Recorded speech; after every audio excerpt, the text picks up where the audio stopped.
இன்றைக்கி நம்முடைய வசனம் என்ன அப்படின்னா சங்கீதம் 52:8. தேவனுடைய கிருபை என்ன பண்ணுறேன், நம்பி இருக்கிறேன். ஒரு மனிதனுக்கு தேவன் மேலே நம்பிக்கை இருக்கும், ஆண்டவர் என்னை எப்படியாவது ஆசீர்வதிப்பார், நடத்துவார்னு. இந்த இடத்துல சொல்லப்பட்டிருக்க வார்த்தை, நான் கிருபையின் மேல் என்ன பண்ணுறேன், நம்பிக்கையாக இருக்கிறேன். இந்த கிருபையின் மேல் நம்பிக்கை அப்படின்னா என்ன தெரியுமா? சில சூழ்நிலையில் நான் ஆசீர்வதிக்கப்படவோ இல்லை எனக்கு நன்மையை பெற்றுக்கொள்ளவோ நான் தகுதி இல்லாட்டா கூட இயேசுப்பா என்னை எப்படி என்ன பண்ணுவார், ஆசீர்வதிப்பார். கிருபை தகுதி இல்லாதவனுக்கு வழங்கப்படுகிற தேவனுடைய ஒரு பெரிய ஆசீர்வாதம் கிருபை. அவன் தகுதி இல்லாத போதும் அதை என்ன பண்ணுறான்னா அதை பிடித்து கொள்கிறான், அதை சுதந்திரித்து கொள்ளுகிறான். அதனால தான் அந்த இடத்துல சொல்லப்பட்டிருக்கு, நானும் தேவனுடைய ஆலயத்தில் பச்சையான ஒலிவு மரத்தை போல் என்ன பண்ணுறேன், இருக்கிறேன். தேவனுடைய கிருபை என்றென்றைக்கும் நான் என்ன பண்ணுறேன், நம்பி இருக்கிறேன். ஒலிவு மரம் அப்படிங்கிற ஒரு சூழ்நிலை என்ன அப்படி தெரியுமா? இந்த ஒலிவு மர எண்ணெயில் தான் என்ன பண்ணுவாங்க அன்றைய காலங்களில். அதாவது இந்த புத்தகம் எழுதும் பொழுது பார்த்தீங்க அப்படின்னா தாவீது எழுதியிருக்கிறாரு. இந்த புத்தகத்தை எழுதும் பொழுது அன்னைக்கு அவங்க ஒலிவ எண்ணெயில் தான் அந்த விளக்கெல்லாம் என்ன பண்ணுவாங்க, ஏற்றுவாங்க. அப்போ அது ஆலயத்தில் அப்படி ஒரு விளக்கு உண்டு, எப்போதும் அது அணையாமல் என்ன பண்ணுவாங்க, பார்த்துக்கிட்டே இருப்பாங்க. அதை ஒலிவ எண்ணெயிலேருந்து இதும்பாங்க. அப்போது நம் ஆலயத்தில் ஒலிவு மரம் இல்லை பச்சையான ஒலிவு மரமாக இருக்கிறேன் அப்படிங்கிறதுக்கு ஒரு பெரிய ஆசீர்வாதமான என்னென்னா, இந்த ஒலிவு மரம் எப்போவுமே அழிவை காணாதான். ஒலிவு மரம் என்ன பண்ணாதான் என்ன அப்படின்னா, இயேசு கெத்செமனேயில் ஜெபம் பண்ண அந்த ஒலிவு மரம் அன்றைக்கும் இருக்குது, இன்றைக்கும் இருக்குது. அப்படின்னா அதாவது அன்னையிலேருந்து இன்ன வரைக்கும் இருக்குது, எத்தனையோ 1000 ஆண்டுகள் கடந்துட்டு. இன்னும் பார்த்தீங்க அப்படின்னா நோவா காலங்களில் அவர் பறவை அனுப்பிவிடுவார், அது பறிச்சுட்டு வர இலை ஒலிவ இலை. ஏன் அந்த இதுக்கு என்ன ஒரு ஸ்பெஷல் அப்படின்னா, நல்லா கவனிக்கணும். அந்த ஒலிவ மரம் இல்லை ஒலிவ இதுங்கிறது பெரும் மலையில் அது நிற்குமா. உலகம் ஃபுல்லாக தண்ணிக்குள்ளே முங்கிட்டு இல்லையா, அப்பவும் என்ன நின்றுருக்கு, ஒலிவு மரம் கெட்டு போகலை, அழுகி போகலை, நின்றுருக்கு.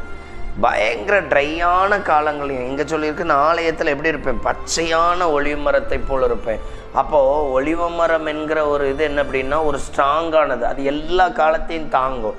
அப்போ தேவ சமூகத்தில் இருக்கிறவனுக்கும் எல்லா காலங்களும் வரும், கஷ்டமும் வரும், நெருக்கமும் வரும்.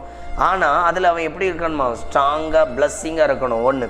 அடுத்தது அவனுடைய நம்பிக்கையே கிருபையை சார்ந்திருக்கிறான். அப்படின்னா அவன் என்னென்ன எதிர்பார்க்குறானோ அதை அந்த ஆசீர்வாதத்தை அவன் எப்படியோ சுதந்திரித்து கொள்வான். அப்போ நல்லா கவனித்து பாருங்கள், நாம் கிருபை பெற்று இருக்கிறோம் கேட்டால் சொல்லுவோம், ஆண்டவருடைய கிருபையில் என்ன பண்ணோம், கடந்து வரும்.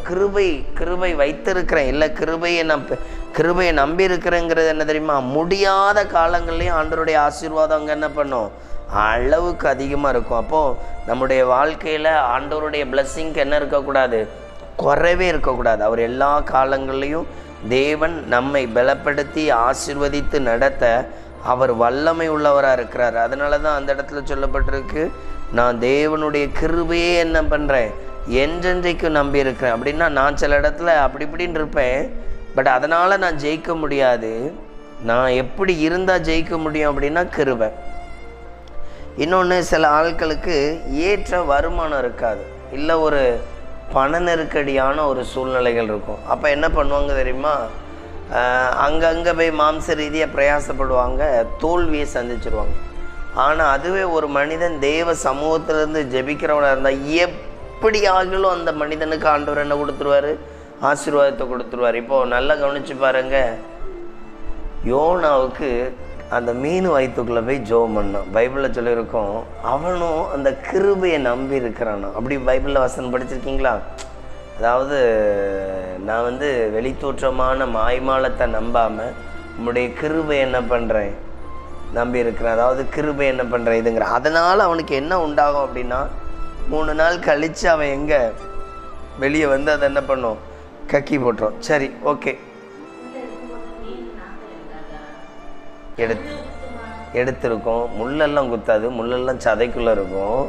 இவன் போயிருக்கிற பகுதி எந்த பகுதியாக இருக்கும், உணவு இருக்கிற பகுதிக்குள்ளே இருந்திருப்பான். அவனை விழுங்கணும் அப்படின்னா அந்த மீன் எப்படியும் மெஜாரிட்டி ஒரு பெருசாக இருந்திருக்கணும். சின்ன மீனெல்லாம் போட்டு விழுங்க விட்டுருக்க மாட்டார். ஏதோ ஒரு ஆண்டவர் அதுக்குண்டான எல்லா சூழ்நிலையும் அவனுக்கு கொடுத்துருக்கிறாரு. இன்னொன்று, அப்படி ஒரு மீனை விழுங்கும் பொழுது மீனுக்குள்ளே எப்போவுமே ஒரு தன்மை இருக்கும். உள்ளே போயிருக்கிற அந்த உணவு ஜீரணிக்கிறதுக்கு தன்மை இருந்திருக்கும்.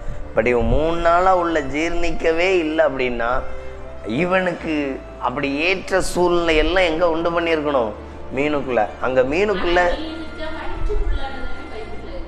ஆமாம், மீன் வயிற்றுக்குள்ளே தான்.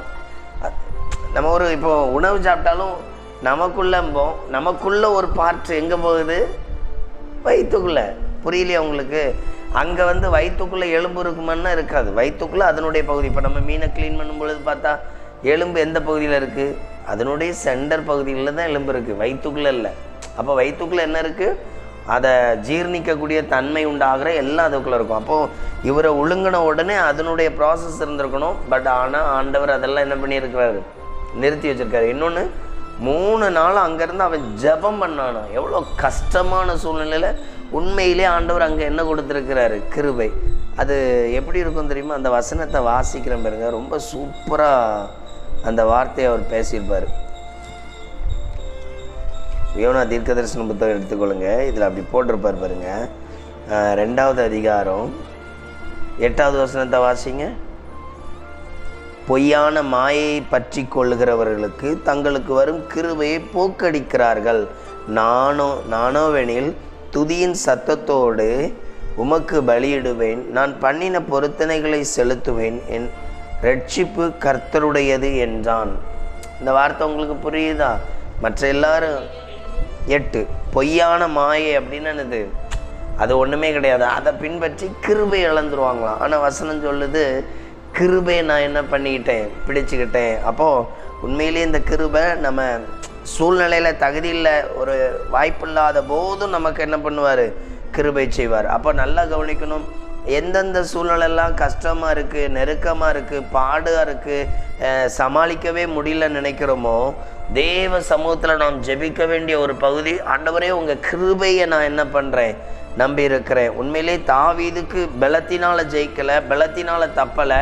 இந்த இடத்துல தாவீது அமலேக்கின் விட்டு வந்தான் என்று ஏதோமினாகிய தோவுக்கு சவுல் அறிவித்த பின்பு தாவீது பாடின பாட்டு. அப்போ நல்லா கவனிங்க, பல பிரச்சனையை சந்தித்த தாவீது தான் சொல்கிறாரு, ஆண்டவருடைய கிருபை எனக்கு என்ன பண்ணோம்? போதும். இப்போ ஒன்றும் கவனித்து பாருங்கள், நிறைய பேர் எக்ஸாம் எழுதுவாங்க.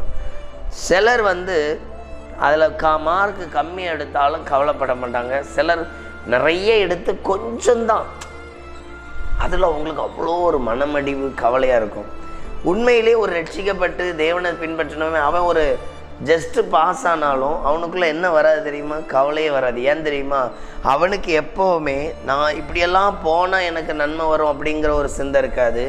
ஆண்டவர் எப்படியாகல என்ன பண்ணுவார்? ஆசீர்வதிப்பார். புரிஞ்சிச்சா? நிறைய பேருக்கு இப்படியெல்லாம் போய் இப்படி நடந்தால் தான் அது ஆசீர்வாதம், இப்படி இருந்தால் தான் நன்மை அப்படிம்பாங்க. உண்மையிலேயே ரட்சிக்கப்பட்டவனுக்கு என்ன சொன்னால், கர்த்தர் என் கூட இருக்கிறார், அவர் என்ன நடத்துவார், இந்த சிந்தைக்குள்ளே வந்துடுவான்.